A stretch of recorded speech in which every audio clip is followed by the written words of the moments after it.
come here to chew bubblegum and kick ass. Good morning, one and all. Hope you're all fit and well. Good morning to everybody that's watching over on Instagram. I always forget to say good morning to them because they weren't the originals, but good morning to everyone who we've got in the chat. Gary Muirhead is here. Dan Cullen, maybe a flying visit, but he's here as well. This side of the dirt has just joined us over on Instagram. Not seen them before, but good morning to them. Steve Williamson is here as well, and he says, morning all, 5 work days left, and then he is off sur le continent for the Intermat show. I think he gets there a little bit ahead of me, actually, but yeah, it's not far away. We'll be coming back to that in the fullness of time. Now, hopefully the musical issues that plagued us yesterday have been sorted. We will see as the show progresses. I'm going to say a very quick good morning to Gaz Evans and Mark Whiting, who have also just joined us as well. Morning, gentlemen. Hope you're fit and well. Hope the models are flying out the door for you, Gaz, because you do some damn fine ones. Yeah, before we get started, I'd like to draw your attention very quickly to a bit of bonus content we have available for you this bright and sunny morning. I've written a new column for today, and it's called The Town's Tainted. Not the town is tainted, the town's plural tainted. It's all about those places up and down the UK that will be forever linked with a demolition death. So think Didcot, Redcar, Longanic, Great Yarmouth, and so on. David Hearn, kind of currently of LDH Attachments, but soon to be somewhere else, sort of. He's on Instagram as well. Morning, David. Good to catch up with you the other day. Thank you very much indeed for being here. Just on that, back on that column, there is a second part to the column which is behind a paywall, but you can read the main story completely free of charge. Now, if you're in our WhatsApp group, I've already posted the link there. For everybody else, I will make the link appear as if by magic, if I can find the right button. Where is the right button? It is that one right there. So, yes, you can read that as you see fit. Let's have a look. My other half is currently chatting away to Gary Muirhead. Chris Swords here. Says, good morning, gang. Good morning to you, Chris. Let me very quickly, not in the biblical sense, obviously, let me press your button. And now it is time. It is that time. Without further ado, let me roll the intro, post the question of the day, and get this show on the road.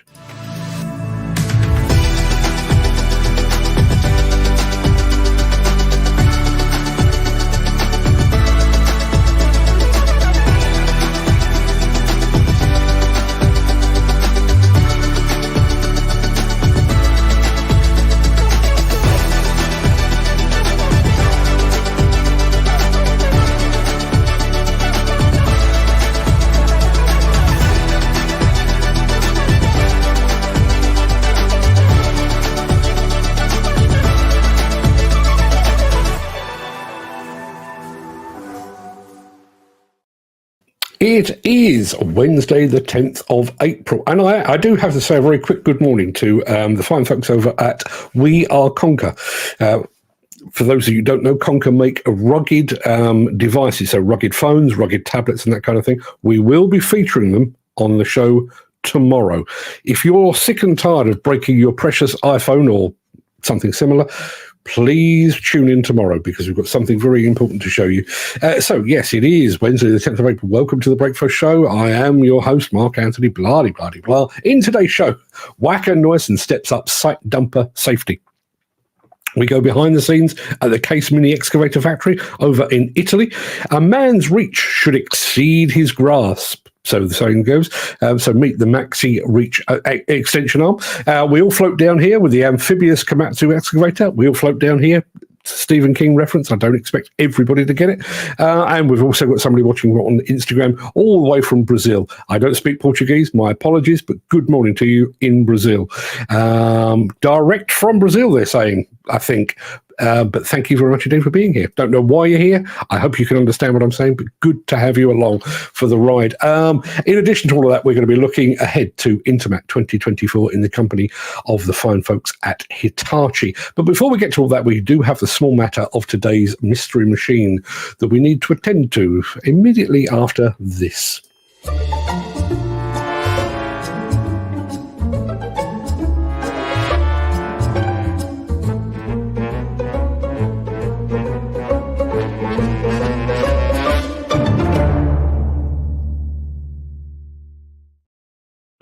Yeah. Now, today's mystery machine, it has a couple of potential answers. I'll take either of them.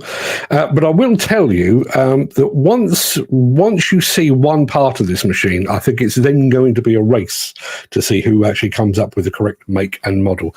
So, with that being said, here is what you have to work with. I mean, I can tell you, just in case you're squinting to see that, the machine in question is on tracks. Other than that, I can't tell you anything at all. Jim Turner has just joined us. Good morning, Jim. And Peter McKenna has just joined us as well. Good morning to both of you, gentlemen. Good morning, chaps and chapesses. Thank you very much indeed, Peter. Hope you're fit and well, my friend. But that's the mystery machine that you need to deal with. Now, while you're mulling that over, let me very, very quickly remind you of today's question of the day.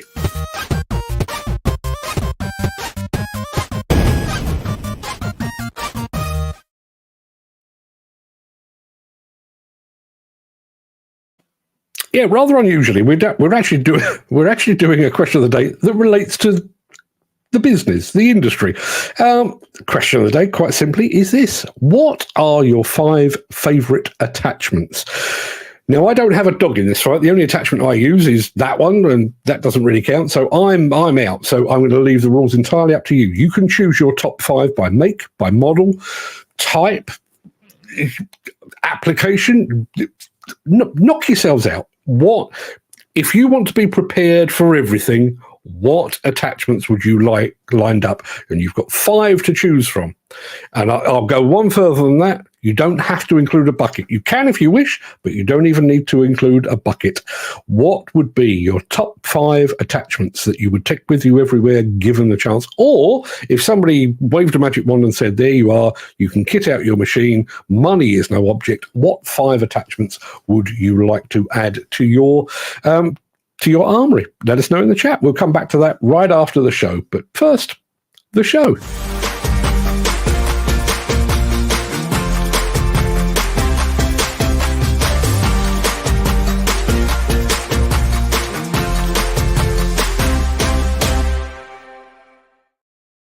I was slightly confused, actually. I was seeing suggestions like this coming through from our friend Footy, who says a dump truck on tracks, and I was about to say, that's not an attachment, that doesn't count. He's not talking about that. He's actually talking about our question of the day. But just to very quickly remind you, that is our mystery machine for today. And there's a little bit more of it, if that helps you at all. If you can get anything from that, please let us know. And I can tell you, we have had lots and lots of guesses on the new mystery machine. Let me take that away.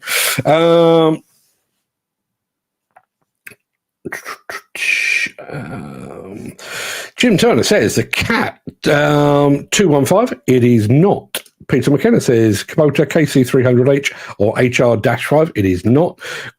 Footy says dump truck on tracks. It is not. Peter McKenna says the 2024 Prinoth Lightwolf. It is not that, and it is not a Maruka MST 1500 Vita. In fact, I can go one stage further and tell you it is not a track dumper at all. It is not a track dumper. Going to throw over to America and our friend Wolfie, who says, Mark, you see, we do provide a public service here. Mark, thank goodness you have the Breakfast Show, because I fell asleep after my snooze alarm and I woke up to the notification on my phone for the Breakfast Show. Saved me from being late for work.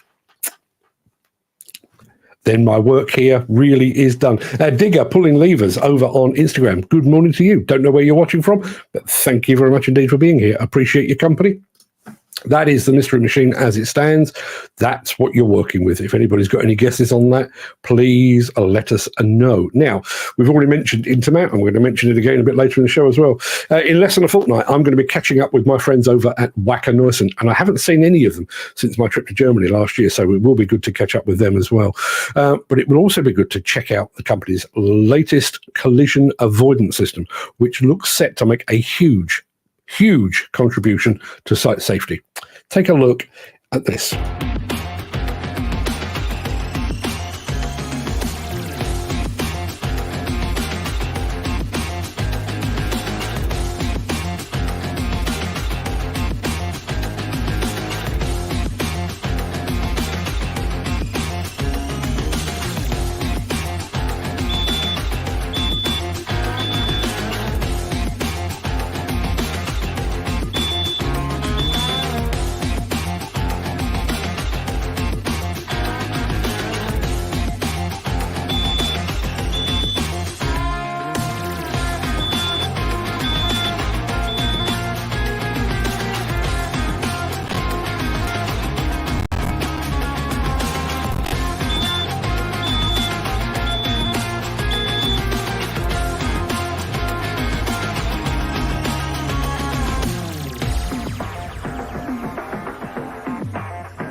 I think that looks pretty smart. Shouldn't be surprised. Wacker Neuson have some very smart people. What do you think, folks? I wasn't going to do a hot or not, but please let me know. Do you believe that accident avoidance system to be hot, or do you not? Please vote away. Ken Hatter is saying, God, that's a loud bleep. You kind of want that, though, don't you? You kind of want that.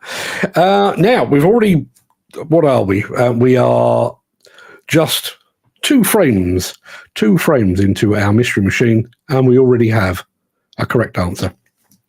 And it comes, perhaps not surprisingly, from a man who really knows his machines in intimate detail, and it is Gaz Evans, who has correctly identified that the mystery machine is a Komatsu stroke P&H, because Komatsu own P&H, but it is a P&H 4100 XPC. Absolutely on the money. That is precisely the model number that I've got written down, and it's even written down in exactly the same way. So just to prove it, that's what you had to work with. And there it is, the P&H 4100 XPC. Now, later on in the week, I can't actually remember when I've got this scheduled for, we will actually be showing you the factory where those are made. Yeah, because, behind the scenes. In fact, behind the scenes kind of leads us to where we're headed in just a moment. But congratulations, Gaz. There isn't a prize, I'm afraid. Just the admiration of all those gathered here. We are starting to get some, let me take that away. We're also starting to get some answers on our question of the day, which I will remind you. Money is no object. If you were to equip your machine, what 5 attachments would you like? I'm not buying them for you, but if you would like to share with us the 5 attachments that you would like for your machine, regardless of what you drive, if you're on a backhoe, if you're on a wheel loader, if you are on an excavator, what 5 attachments would you most like to carry with you wherever you go? Well, not carry it, you get the idea. Anyway, let's crack on. If you are enjoying this episode, please consider supporting the show. You can leave us a tip at buymeacoffee.com/demolition news. Yeah, on Monday this week, we took you behind the scenes to see how Kobelco excavators are made. I don't know who Kobelco are. Kobelco excavators. Yesterday, we took you around a Caterpillar factory in France to see how some of their smaller dozers were put together. And we're going to continue our look behind the scenes, only this time we're doing so with the fine folks at Case. This is how the company builds its mini excavators.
Yeah, obviously not the same grand scale as the Kobelco and Caterpillar factories that we featured earlier in the week, but factories are horses for courses.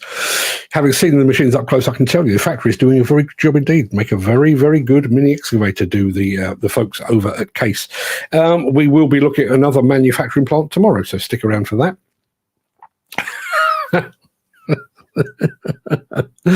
I tell you what, I'm gonna whiz back very quickly. So Gary Muirhead is saying congratulations to Gaz Evans on getting the right answer today. Peter McKenna has said exactly the same thing. I do need to say good morning to Ed Butler, who says good morning, Mark. Good morning to you all. Good morning, Ed. you've been sorely missed, but good to have you back in the fold, as they say. And our friend over in the States, Garrett Wolfwelder, says, I didn't know they still made excavators in the old steam shovel style. That's actually really cool. They most certainly do. Obviously, that is the P&H stroke Komatsu one. Caterpillar do as a similar thing as well. Rope shovel still alive. Ish. Gary Muirhead is saying, do you have any After Dark shows planned for the future? We've got one coming up. We've got one coming up in June. I can tell you that. I'm trying to squeeze one in before that. I am speaking to a major manufacturer at the moment about doing something between now and then. But obviously back in June, I can't remember what the date was off the top of my head. I think it's the 19th of June. We will be hosting Gilles Ronnet from the mighty Caterpillar. So stick around for that. But yes, we will be doing some more evening shows. I'll keep you posted. Now, you saw me chuckling just a moment ago. Our question of the day, as you know, is what 5 attachments would you like to take with you everywhere? Peter McKenna, who is a very special case, says a grab, a shear, a false leg, and buckets. I think that qualifies as a very specialist attachment. Shoma Tech, good morning to you. I can't remember where in the world you were, but good morning. You're back again on Instagram. No sign of William Sitwell. We clearly scared him off. Yes, we will be back immediately after we've done some of this.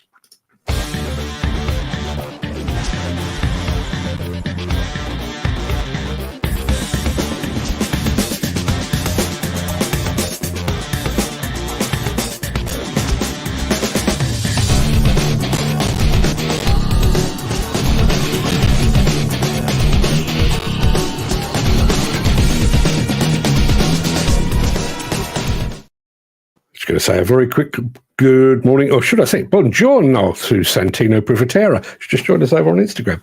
Good morning. More comfortable saying good morning. Yes, what was I saying? Yeah, yesterday we showed you the Blade Buddy, which proved to be a lot more popular than I'd originally anticipated. So we're going to run another unusual attachment past you for your opinion. Ladies and gentlemen, this is the Maxi Reach.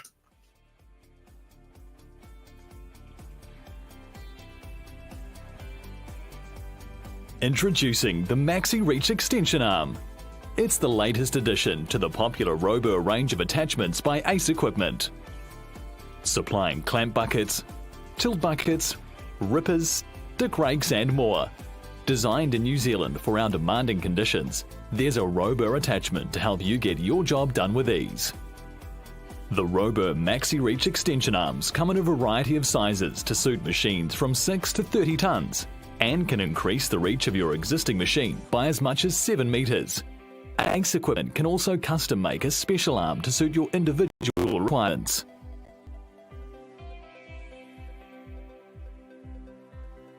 It's extremely easy to fit to your existing machine. Simply connect Maxi Reach to the machine using the quick hitch. Then connect the hoses to the machine's auxiliary hydraulic circuit to control the bucket function. Robur Maxi Reach is suited to a multitude of different operations and allows you to tackle projects that would previously have required a special purpose long reach excavator. It's ideal for dam cleaning, dredging, draining swamps and high tree work. It's the ultimate attachment for operators who have a long reach job to do but don't want to outlay big money for a dedicated long reach excavator.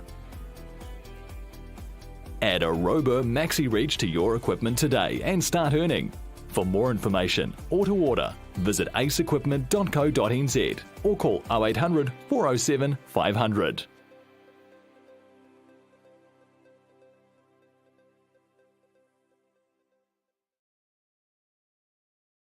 I realise the application for that is quite limited. I also realise it would change the geometry of the machine, place greater strain on some of the components, and potentially have an impact on the machine's balance and stability. But if you're only doing the occasional bit of dredging or pond clearing, I reckon that's a useful attachment. And apparently, handy bit of kit turns your standard machine into a long reach, says Gary Muirhead. Jim Turner, equally enthusiastic. Those arms are a great tool. Peter McKenna says, saw this on YouTube. It's a pretty decent looking and well built. We'll come back to what Eddie's saying there. I do want to get over to Ken Hatcher, who says he was planning to go to a JCB dig day in Devon on the weekend, just been asked to work. There are actually a series of JCB dig days coming up. I think they're sort of moving it around the country, probably to coincide with the launch of the 370X, which we covered a couple of weeks ago. But if you check with your local JCB dealer, I think most of them are getting on board with this sort of roadshow dig day idea as well. And I can tell you, Ashoma Tech is actually in Lagos in Nigeria. I'm not sure if our friend Tristan Mays is still out there. He may well be. If he is, Ashoma Tech, meet Tristan. Tristan, meet Ashoma Tech. It's like Tinder or Grinder on this show. Let's go with Tinder, shall we? Shall we do something else? Let's do that. So you've just seen something working on water. Stick around, because we'll be doing that again. Since the finance bill came into effect in April, the construction industry has seen a surge of fuel thefts. The rising cost of living has placed an additional risk of theft by employees and contractors, as well as opportunistic thieves. By using diesel dye and placing warnings of its use, you are sending a clear message that this is your fuel.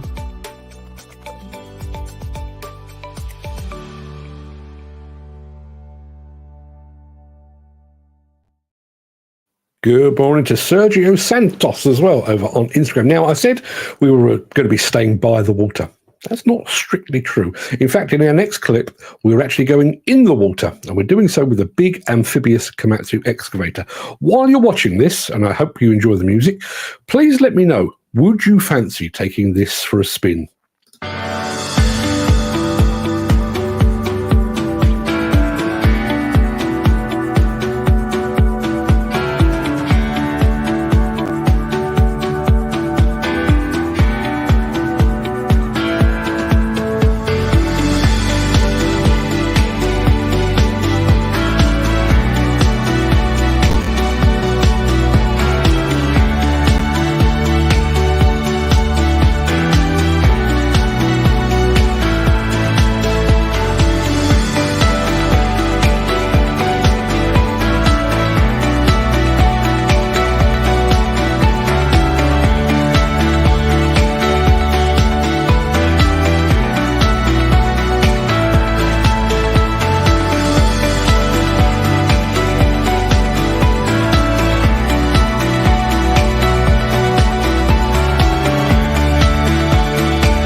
Not sure I fancy taking that for a spin. On land, I'm sure that feels safe as houses, super stable, that massive base. But on water, where is it? Dan Cullen has just said you need a sea stomach for all that rocking. I totally agree. Ed Butler says, great video. Steve Williamson, his psychic, says, what a nice job that would be. It most certainly would. On a slightly different... Steve has also said, wish they had those on holiday. Play on that would be much far better than a jet ski, if you're that way inclined. There is one thing that I did want to ask, and I don't know if anybody's actually operated one of these. Obviously, that was on tracks, and I realise it partially floats, but it's kind of bedded, as it were. But those pontoon machines that you see, on land, if you dig an exceptionally big load or you get into hard ground or a particularly big rock or something like that, and start to bring the load towards you, your tracks or your tyres bite into the ground to give you leverage. But on water, surely you're just pulling the machine towards the load? If anyone has any experience on a machine like that, I'd love to get your take on it. Footy says, I'd love to take one of those for a spin. The only problem with that, not sure where he's going with that. I do need to go back. Jim Turner said something about the Maxi Reach, which is, when I can find it, might have to have a go at making one of those extension arms. Jim, if you do, film it. We will feature it here, right here on this show. Speaking of this show, as I say, we do have a behind-the-scenes factory video for you tomorrow. And as I've already said, we are going to be featuring a mobile, basically a super rugged mobile phone tomorrow as well. And just by way of a change, if you fancy a bit of that, then please do tune in. We need to get all French again, don't we? It's about that time.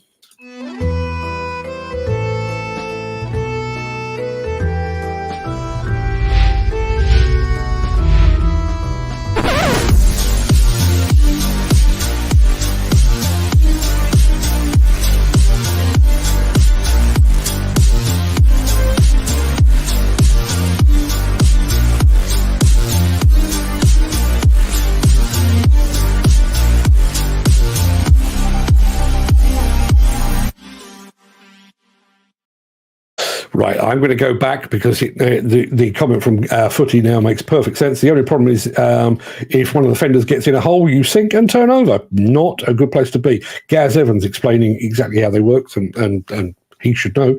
They add spud legs. Spud legs. Went out with a girl whose nickname... No, I didn't. That's a complete fabrication. Spud legs to the pontoons. And speaking of Gaz Evans, I know Dan Cullen did actually ask earlier. He's in and out of coverage. Didn't know who had won the mystery machine. I can tell you it was Gaz. Gaz Evans. I correctly identified that as the Komatsu P&H 4100 XPC. So just to bring all of that up to speed, I can take that away. Footy is going back to work, and going back to my point about a floating machine, you basically pulling towards the load. Ken Hatcher clarifies you'd have to try and dig with the bucket, not pulling on the stick. See, this is why you're sat there and I'm sat here, because you know this stuff. Now, yes, with Intermat. 5 work days Steve Williamson has. I have a couple more than that, I think, but he's got 5 work days before he is packing his bag, putting onions around his neck, a beret on his head, and he's heading for Intermat. There is unquestionably a vague whiff of cheese, wine, and garlic in the air, which means that Intermat is drawing ever closer. So it's time to see what another of the show's likely stars will have on offer during the exhibition. And the company in question this time is Hitachi. Now, I do need to dredge this off of off of my hard drive, because it's quite a big lump. It looks like this. Liana, I'm the PR communication manager at Hitachi. I look forward to seeing all of you at Intermat 2024.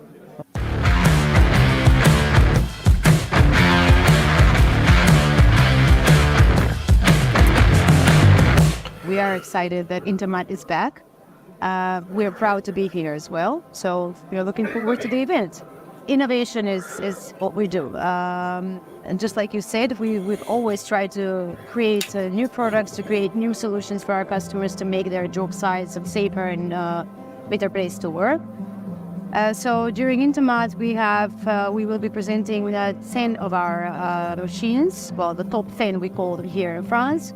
Among those, it would be the two electric machines, so the Zaxxas 55 and the ZE 135 EV, as well as the new Zaxxas 95 US and USB-7 excavators. Because likewise for KTEC, they're quite innovative and they have experts. They're experts in their clothing, what they do.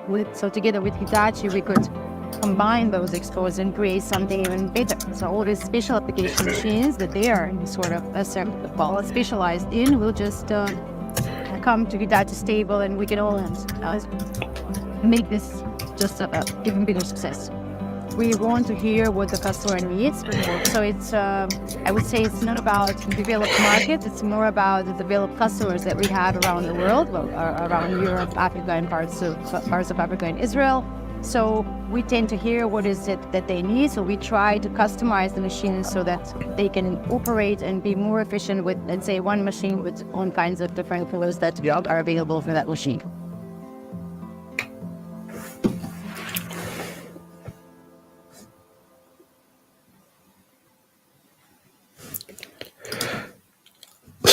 Steve Williamson enjoying the accent. Very nice. Ed Butler is not going to be on the French tour, which is a damn shame. Somebody's just said they can hear me while the video is going on. Yes, I know. It's because I was playing in a different way. My apologies if you could hear me coughing and spluttering in the background. Steve Williamson has also asked, do you know if Kiesel are an Intermat? I've already answered it in the chat. They most certainly are. For those that don't know, Kiesel or KTEG, they are the Hitachi dealer for Germany, but they are also working very much in partnership with Hitachi, developing demolition-specific equipment. And there you are. Could hear you in the background. Mark, are you having some sort of seizure? Yes, I was. I was coughing and spluttering away. When I take the machine, when I take a video off my hard drive, just to let you know, it doesn't cut out the mic, and I completely forgot to do so. So my apologies if you could hear me in the background. Human error, that's all I can say. But yes, Kiesel and KTEG will be there, and I'm certainly hoping that some of my buddies over there will be there as well. So my apologies for the sound on that. I can't win with audio, can I? Video always seems to be okay. Audio seems to be a problem. Problem yesterday, problem again today. And there is a common factor in all of that. This guy. Right, people, that just about wraps things up for the main part of this morning's show. I'm going to roll the outro in just a second before leaping gazelle-like into the chat to see what you're all saying today. If you can't stick around for that, then please stay safe. Look after yourself, your family, your friends, and your colleagues. Hope to see you again very, very soon. Don't forget our question of the day.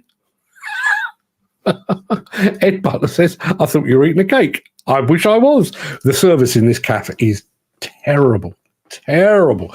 2 cups of coffee she's had in bed this morning and no sign of it being reciprocated. I'm saying nothing. Yes, if you do have the time and the inclination, I will be back with the Craic immediately after a final word from our key show sponsor, and I do need to play a bit of Arnie as well. But just remember, our question of the day is this. If you could choose any 5 attachments, what would you choose? Money is no object. Spend freely. What would you like? We've already had some answers. I'd like a few more. So, Arnie, do your thing. I'll be back. Thank you very much indeed for that. And now we need a bit of this.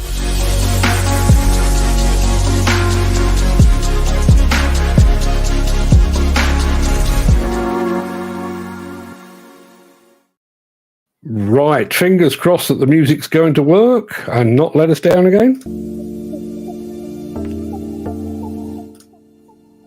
Sounds about right. How are we all doing?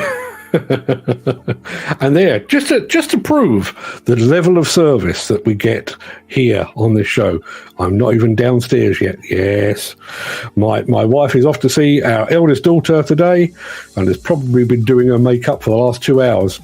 It's like our daughter doesn't know what my wife looks like. That was probably you hearing yourself, Ed. Yeah, there was no cake. There was no cake. Jesus, the wife is in bed and you're alive today. Get your priorities right. Yeah, but, I'd get a load of flack from you lot, wouldn't I? And, and frankly, first thing in the morning. The reason she's had 2 cups of coffee already is because you kind of have to ease my wife into the day very slowly. In fact, the first cup of coffee normally goes by her bed, and I don't even wake her up. I just put it down gently because otherwise she will snarl and possibly bite. So yes, I'm going back to the beginning before she bursts through the door and hits me over the head with something. Dan Cullen was here as well. Good morning, everyone. It's Mr. and Mrs. Demolition. Sorry not being around the last few days, been on chainsaw, cutting trees. Few more to go now. So, okay, but Dan is going to be back in the fold in the very near future. He says, possibly be back tomorrow. We'll be better with you, Dan. Gary Muirhead is here as well. Good morning, Mark. Good morning, guys. Good morning to you, Gary, as well. As Arnie says, I'll be back. Yes, I'll be back. Yes, I have a button for that. Good morning, Mrs. Anthony. I hope you're well today. She should be. All the hours of additional sleep she's had. Just saying. And there is Steve Williamson. That is exciting times. I can tell you, it's not as bad as it is with ConExpo, because ConExpo you are a long way from home. And even though everything that I would possibly need would be readily available to me in America, I always have a bit of a panic attack when it comes to packing my bags for ConExpo, because, like I say, 5,000-6,000 miles away, and if you've forgotten something important, you're pretty much screwed.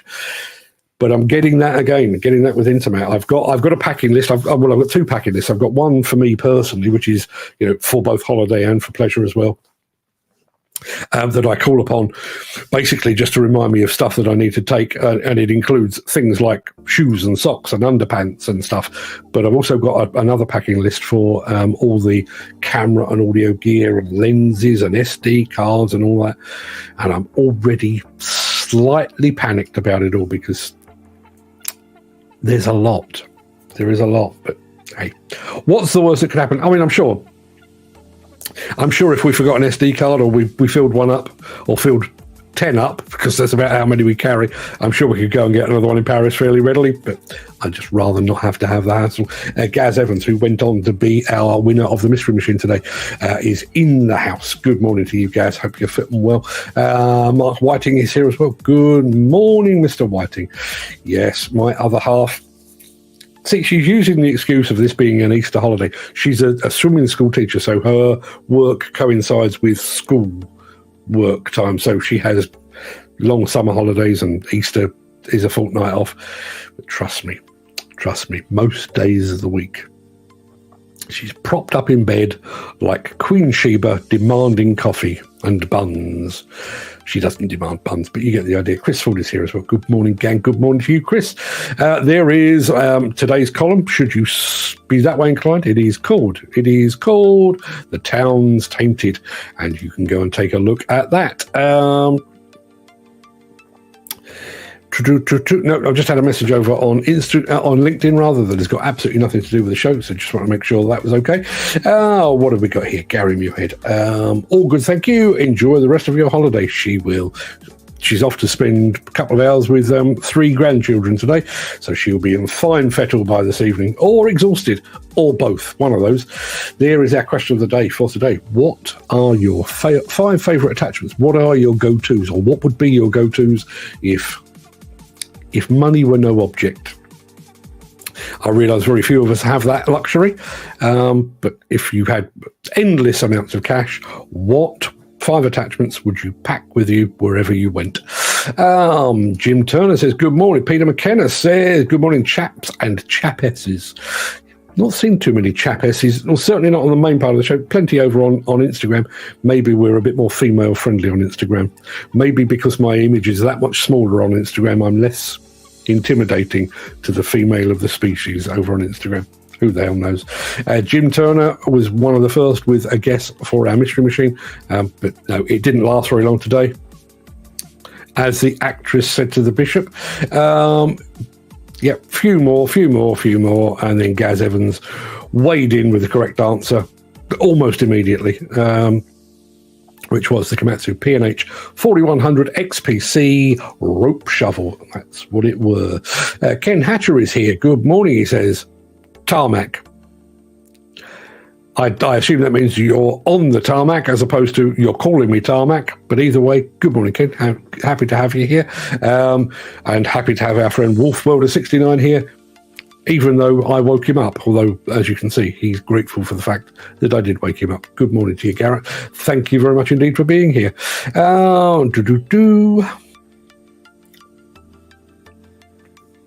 So, talking about Wacker Neuson and their collision avoidance system.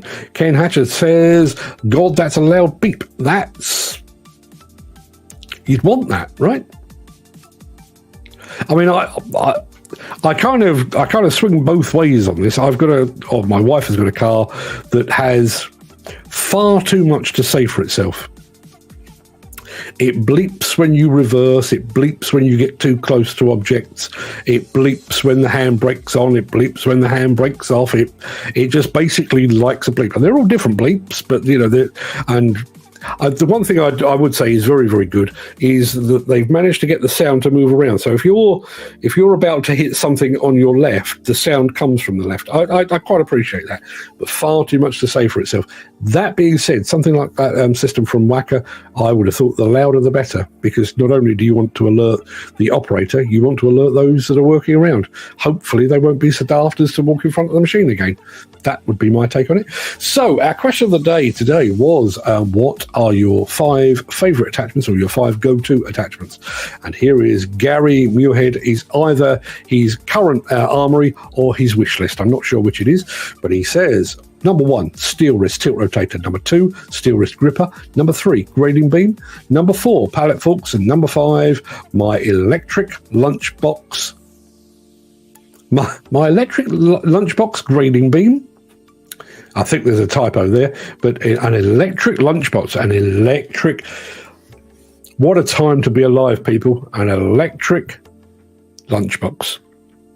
I've been speaking to Gary about this. We're going to be doing something with this in the not too distant future, possibly for an evening show. I will figure out the details, but an electric lunchbox. And does anybody else pack an electric lunchbox, or is Gary very, very, well, we know Gary very special, but is anybody else packing one of those? Would that be among your attachments? Love to hear from you. Who else do we have here? There's well done, Gaz Evans, Ed Butler, all the way from Welsh Wales. Good morning, Mark. Good morning to you all. Not seen Ed for a wee while, but good to have him back in the fold. Always great to have you on the show, Ed. Thank you very much indeed for joining us. Our friend Wolfwelder says, I didn't know they still made excavators in the old steam shovel style. That's actually really cool. Yeah, as I said, we've got a film coming up. Don't think it's tomorrow. It might be the day after, of the factory over, I'm fairly sure it's in Illinois. I may have made that up. Forgive me if I have, but we've got a film from the factory where that P&H rope shovel is made. But if you go onto YouTube and have a look for rope shovels, you'll see that Caterpillar make one hell of a big one as well. So they do still exist, very, very specialised. I don't suppose they sell more than 2 or 3 a year, but they are something else. Question of the day. We've already touched on this, but it's worth revisiting. Question of the day: 5 attachments that you take with you everywhere. Grab, shear, false leg, and buckets. I don't expect anybody else to require the false leg. Our friend Peter is a man partially depleted physically, but more than capable in every other aspect. I don't know why I'm selling you, Peter, but yes, he has a false leg, and I would. And I'm not, honestly, I promise you, I am not taking the piss here. I really have to be very clear. I am not. Have you ever forgotten it? I mean, I realise that you're wearing it most of the time, but there must come a time where you kick it off and give your leg a rest. Have you ever left it somewhere? Does that happen? Or are you so constantly wearing it that you don't... I don't even know where that question's come from, and I apologise. I don't mean to be offensive. Just asking. I mean, I meticulously. When I've stayed in a hotel, I go literally hands and knees through the hotel or through the hotel room to make sure that I have picked up my travel plugs and chargers and all of that kind of thing. I've left behind 2 shoes. Not the same pair, I hasten to add. Over the years that I've been travelling, I've lost 2 shoes. Had no idea I'd lost them. Garvin at Mostly Diggers just joined us over on Instagram. Good morning, my friend. See you in Paris very soon. Gary Muirhead has asked a question. Do you have any After Dark shows planned for the future? Well, as I say, I've got the feelers out with one major manufacturer who I am a huge fan of. I'd love to be able to do something with them. So we've floated the boat with them. We do have the Caterpillar one coming up. But just thinking out loud, and I don't know if he's still watching, but I've been speaking to a guy called Anthony today over at We Are Conquer. I wonder if we might do something a bit more techie. You know, devices, that sort of thing. Because frankly, we all need them. We all use them. There's mine. Never leaves my side. So, yeah, maybe we could do something like that. We'll come back to that. Jim Turner, back to our question of the day, says he would go for a crusher bucket, forks, hedge cutter, a mulcher, post hole borer, and a pecker. Very, very rural. Rural? Yes, very rural sounding batch of attachments there. There's Ken Hatcher, disappointed. Was planning to go to a JCB Dig Day in Devon on the weekend. Now I've been asked to work. As I say, check, because I know, I'm fairly sure that Scott Plant have got one coming up, and I'm pretty sure, who else was I looking at the other day? Was it Green Shields or Watling JCB? Possibly both. There are a bunch of JCB Dig Days, almost like a roadshow going around the country. And I realise Devon would have been quite convenient, but there are others. Let's have a look. Ed Butler says, fortunately at the exhibition shows I've demonstrated out, I've used the Kinshofer Knox on an oil quick setup with a variety of attachments. I would personally choose this option. Really like the gripper on an oil quick S-type pin pickup.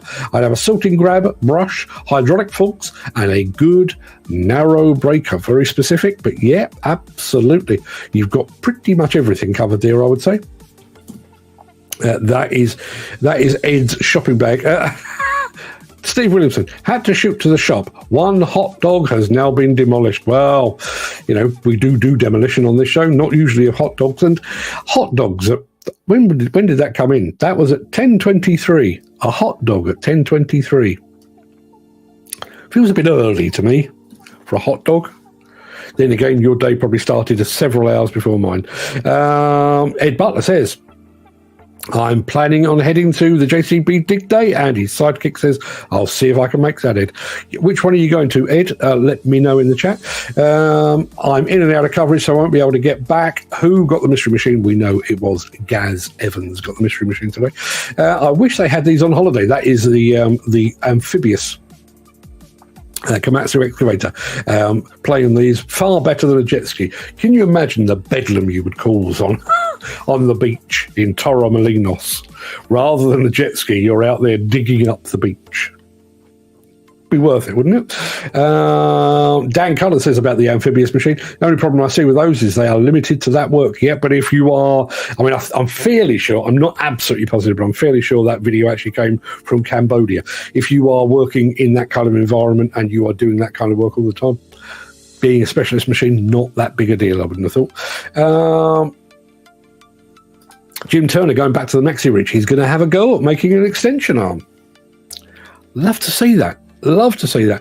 Do you know, one of the things that I obviously, you know, Gaz Evans very much works with his hands, but we've touched on this with Jim in the past. You know, the very fact that you identify an application or a need, and rather than having to go and fork out thousands with a manufacturer, you think, I could do that. I could bend the metal to make that happen. And we've seen some of your work, maybe not on here, but certainly on social media.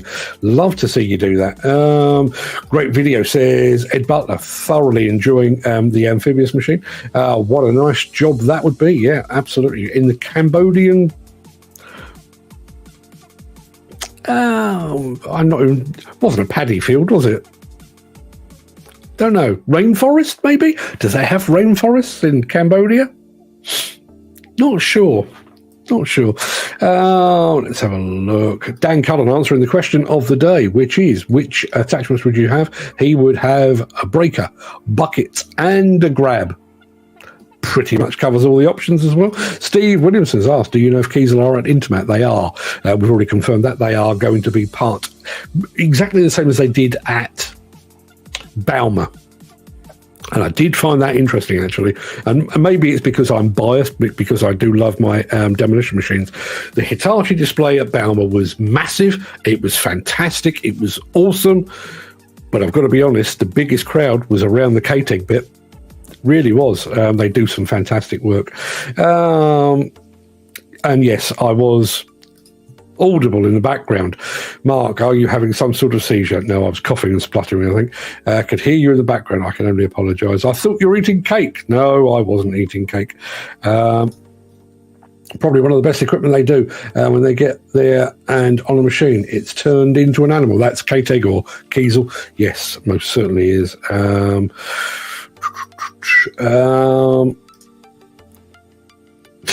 Morning, all. Screen's frozen up. Mick, I think that's just you.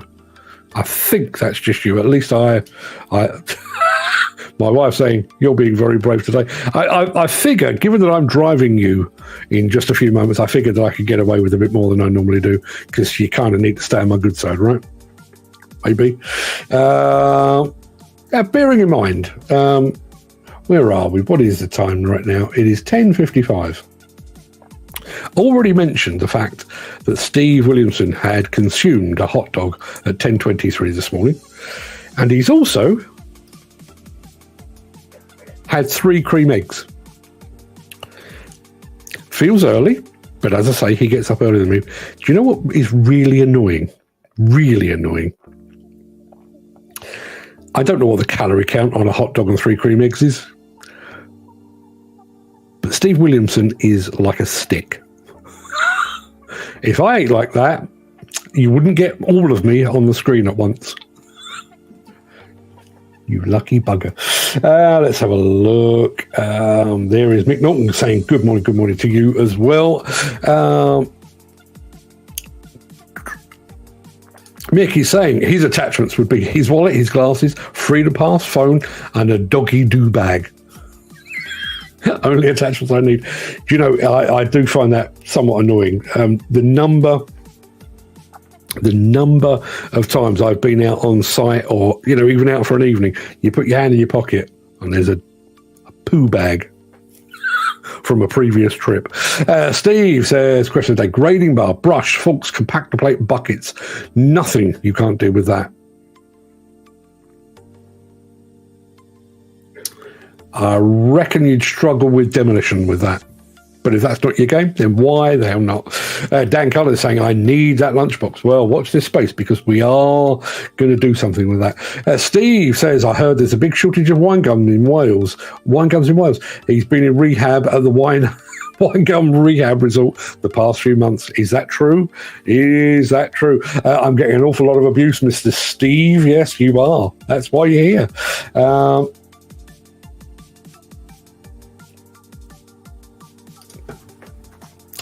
That's like taking your shoes off at someone's house and walking home in only one shoe. I know. I felt like I needed to ask the question. Question of the day. Driven piling rig, dragline, face shovel, skimmer, and clamshell. Oh, we're going big time there. Absolutely big time. Steve Williamson says, speaking about one leg, we kind of were. We had a dumper driver with a false leg. He got stuck, but he can't walk on soft ground. He had to, and he really struggled. Hard ground, yes, but wet, no chance. I had to go over and help him. If something happened, is this why they are not sure of the rules when somebody turns up with a false leg? Yes, I'm sure that is exactly the case. And I think somebody highlighted as a potential issue, if in the unlikely event your machine caught fire, could you get out of the cab as quickly as you needed to? That's just reminding me, soft ground. Some years ago, we went to film Nigel Williams on a site. I can't even remember where the site was, but he was working there, so we went to pay him a visit. And Fred, my number 2 son, walking back to the car, and it was boggy. I'm seriously boggy. And he went one way, and I went another, and I managed to make it through. He, however, got stuck. I mean, literally sort of mud up to his knees, and couldn't move. couldn't move. And he said to me, and this is no word of a lie, these were his exact words. Well, he said, well, that's it then. This is where I die. A little over dramatic, given the fact that the mud was only up to his knees, and all we needed to do was basically use a stick to get his foot out. But yeah, this is it. This is where I die. Steve says, I got up at 5, so this is like lunchtime for me. Yes, I'll take that excuse all day long. Gary Muir said, Mark, this is the guy who enjoys spicy banana pizza. Yeah, he does. Ed Butler says he is going to the JCB dig date in Somerset. Enjoy if you make it there. We've done it again. We've gone sideways. Jim Turner says, whilst false legs are the subject, Peter, do you have a work leg and a best tidier leg for best? We had a lorry driver deliver to us once with a false arm. It was grubby and heavily worn out in places, and that was his work arm. He had another for best. Listen, I think that's a perfectly legitimate question. Does anybody else watch daytime TV, specifically the cookery shows?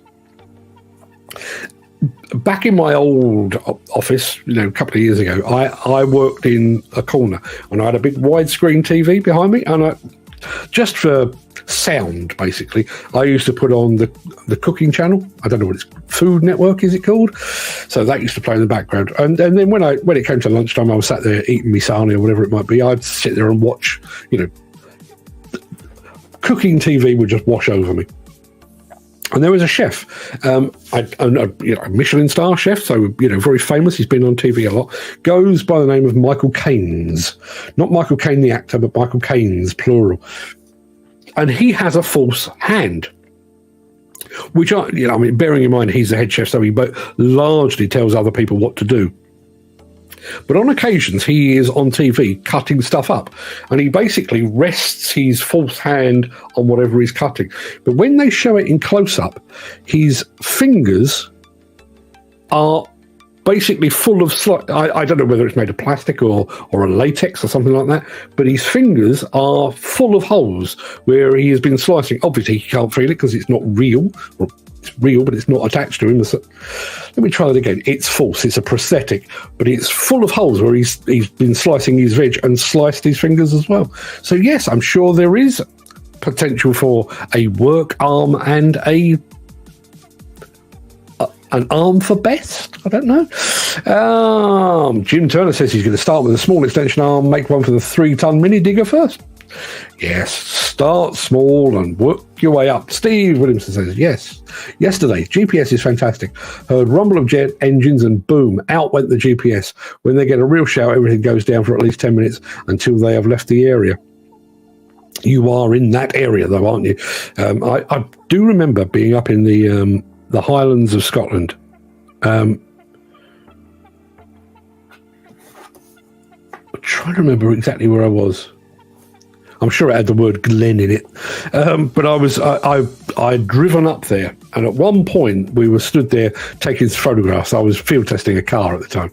We're taking some photographs, and an RAF jet of some description, I'm not a plane expert, but an RAF jet of some description flew past below us.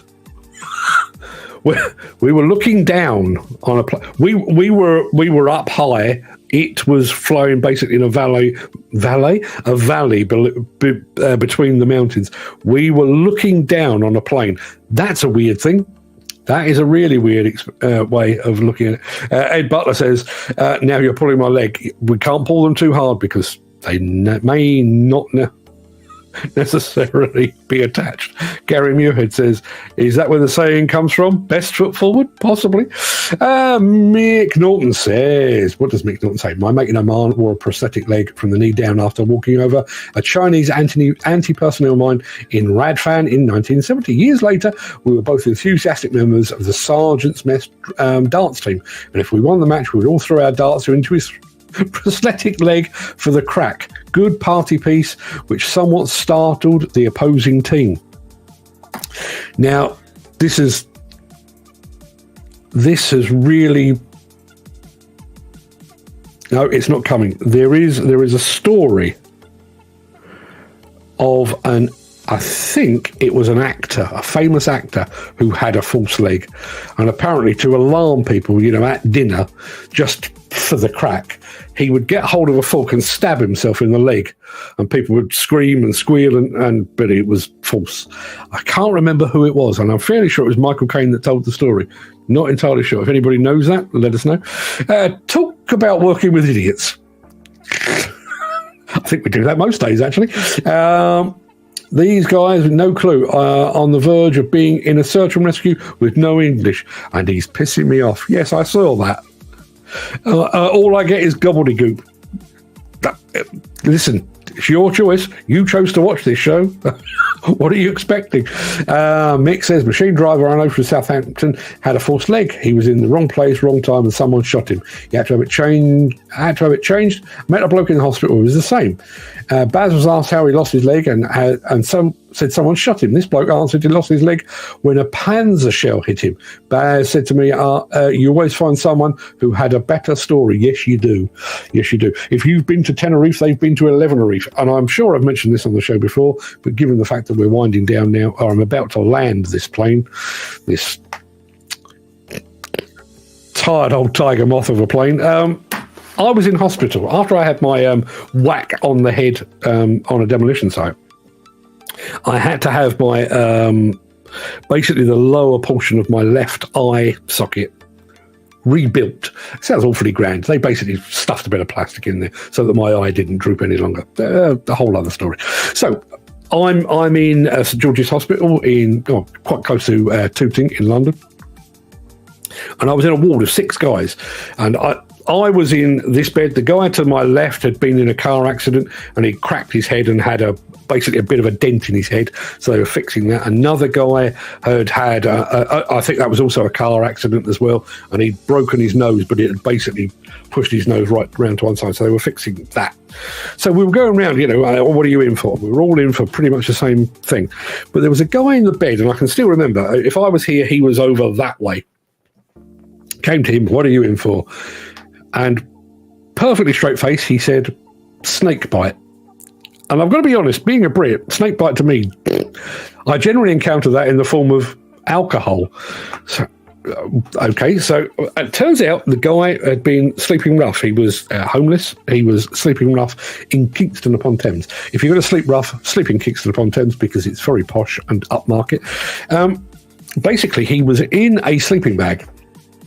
Decided to go off and get himself a bite to eat and a cup of coffee or something like that. Went away. When he came back, apparently an adder, the snake, had decided, looks toasty in there, had climbed into his sleeping bag. So when he slipped back in it again, it saw the adder saw the guy as an intruder and bit him. Yes, Kingston upon Thames. One of the poshest bits of Surrey, which is not a million miles away from where I'm sat right now, snake bite. Yeah, and just while we're on that subject, one of my my wife went to school with a guy, and they went their separate ways, and then by some weird quirk of fate, because we'd had twins at one point, we were selling a twin pushchair, and a woman came around to buy it, struck up a conversation with my wife. They are now best friends. It turns out she is married to the same guy that my wife went to school with. So these things come full circle. But one of their friends was eaten by a crocodile. Obviously, that didn't happen in leafy Surrey. He was working overseas, jumped off a boat, croc got him. But when somebody tells you at a dinner party or something like that, I just lost my best friend. Oh, that's very sad. But what happened? Oh, he was eaten by a crocodile. Not the kind of thing you normally hear in polite conversation in Surrey, or probably most of the UK, I would think. Mick it's hound time. The hound's giving me that look again with his legs crossed. Yes, they do have their own way of communicating, don't they? Mick Norton also says another Royal Engineer mate in the Far East had a false ear. A false ear, you say? Fixed to his head with glue. In Singapore, with the high humidity and aided by some 8 pints of Tiger Lager, his ear would slowly slide down his chin line, eventually dropping off. I'd pay good money to see that. I really would. Two very quick ones that I would tell you. When I first started in a publishing company, it was a union closed shop, so you could only actually get a job there if you basically were related to somebody. That the jobs would go out to people, in the inner circle first, and then they would ultimately go out. So I'd been tipped a wink that there was a job going, and the girl that had done the job previously was a friend, and she said, who is interviewing you? And I can tell you it was a guy called Mike Beavis. I don't suppose he's with us anymore, but Mike Beavis. Well, I'll tell you what she said. She said, "Oh, Mike's okay. Just look out for his eye," she said. Now, bearing in mind, I'm about 18, and I'm going into a job interview. Not my first, but one of the early ones. And I arrived, and Mike Beavis had a glass eye. And I basically spent my entire interview just fixated on his eye. And then on another occasion, I went to Norway. I was doing the PR for Calibre at the time, and we'd gone to see some wheel loaders working up in Norway. Been to the site, done all that we needed to do, and then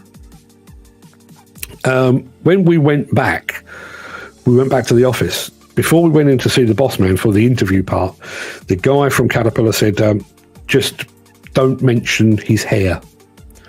I said, I wasn't planning to, but why? And this was very early doors of hair transplants. The guy was very conscious of the fact that he was losing his barnet, as we say down in my part of the world, and had a hair transplant. Well, I walked through the door, and his head looked like a paddy field.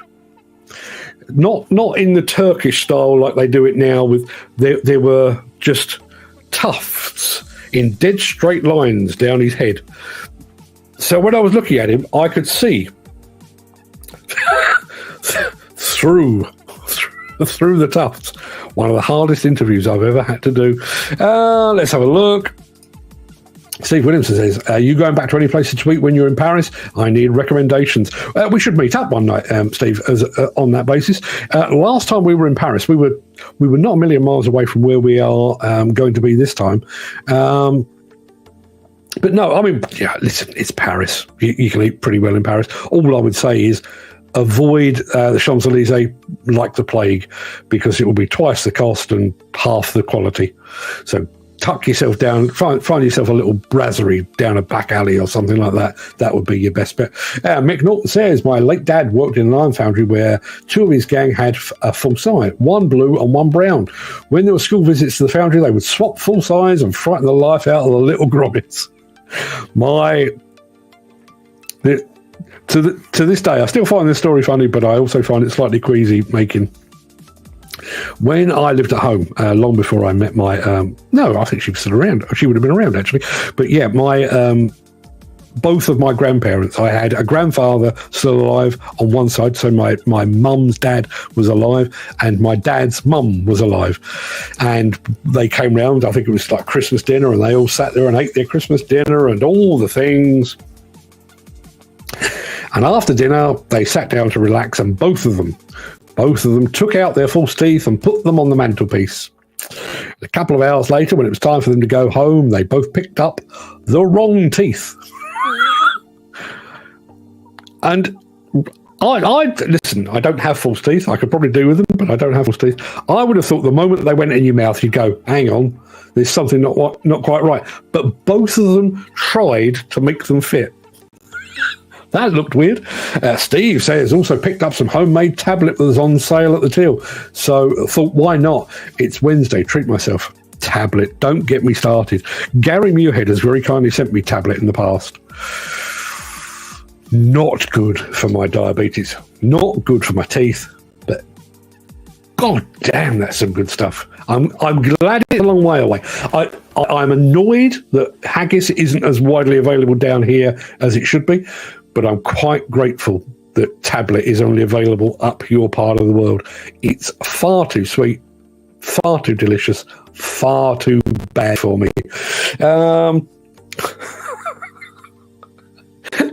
I love when conversations go like this. So, talking about false legs as we were. So the next one begins, Talking about folk getting eaten. Seriously. I know I say this a lot, but can you imagine another broadcast in which we talk false legs and people being eaten and swapping teeth and eyes? I don't believe such a show exists. Jim Turner says, talking about folk getting eaten. A bloke the old fella used to work with went out to Africa somewhere, might have been for Diger, Gaylords or Budge. He got off for a slash or a tom tit and disappeared. They presumed either eaten or the locals had him away. Yep. The guy I was talking about was over there doing voluntary work. They were building a school, and the boat couldn't actually make it to land, so they would pull up in the same place every day, and they'd jump off the boat and literally sort of wade, 20, 30 feet. But apparently, crocodiles are smart enough to lie in wait. If they see a regular activity whereby they might get some food, they will quite happily stake that place out for days, if not weeks, until their meal comes along. Yeah. There was something else I was going to add to that, and I can't remember what it was. There is, I wish I could remember. I'll come back to Steve Williamson in just a moment. There is a story of, the British, and my grandfather was among them. My grandfather on my dad's side was sent over to Burma in the Second World War to fight out there. And there is a story, I thought the name might come to me then, but there is a story about an island where there was a bunch of Japanese, a very depleted Japanese platoon or whatever it might be there, and the Brits arrived and there was a war going on, and the Brits outnumbered the Japs and gradually pushed them back into a swamp area that was literally infested with crocodiles or alligators. I can't remember which one it was. And apparently, it was something ridiculous, like 500 of them went in and only about 30 of them came out. And the British soldiers reported feeling guilty because at night they could hear the Japanese soldiers screaming as they were being eaten by the crocodiles or the alligators. Horrendous story. Steve Williamson, I've got a story on false teeth. I'm glad. I like a false tooth story. My granddad was a gamekeeper and held shoots. They had a whiskey and homemade port all day. Few had to travel home the next morning. Guy was spewing at the side of the road and only realised after 10 minutes leaving the lay-by that his teeth were missing. Had to go back, dig through the white pudding and mints and tatties to get his teeth back. I think I'd be more inclined to go to the dentist and say, could I have another set, please? Oh dear. This is what I've got to look forward to, isn't it? False teeth. Good Lord. Right, people, I have an angry wife to drive to Dorking, so I'm going to love you and leave you. As I say, we'll be back tomorrow. If you're into devices, just by way of a change, obviously we'll be featuring lots and lots of equipment as we always do. We are going behind the scenes of a factory as well. Usual sort of fare, but we are going to throw in a brand spanking new mobile device that might just float your boat. Al Hadid Scrapyard says, hello, my dear. Hello to you too. Not been called my dear so far today, but thank you very much indeed for being here. So yes, we'll be back 10 a.m. tomorrow. Listen, I don't even know why I bother previewing the shows because at no point was I sat here yesterday thinking, I know we'll talk about false teeth and false eyes and false legs and about people being eaten by crocodiles. Just the way these things go. So if you fancy a bit more of that, see you at 10 o'clock tomorrow. Until then, please stay safe. Please, even if you're in the wilds of Scotland where it's freezing cold and it's been a long while since they had any wild crocodiles, look after yourselves. Don't get eaten because, we need the viewer numbers. Till tomorrow, all the best.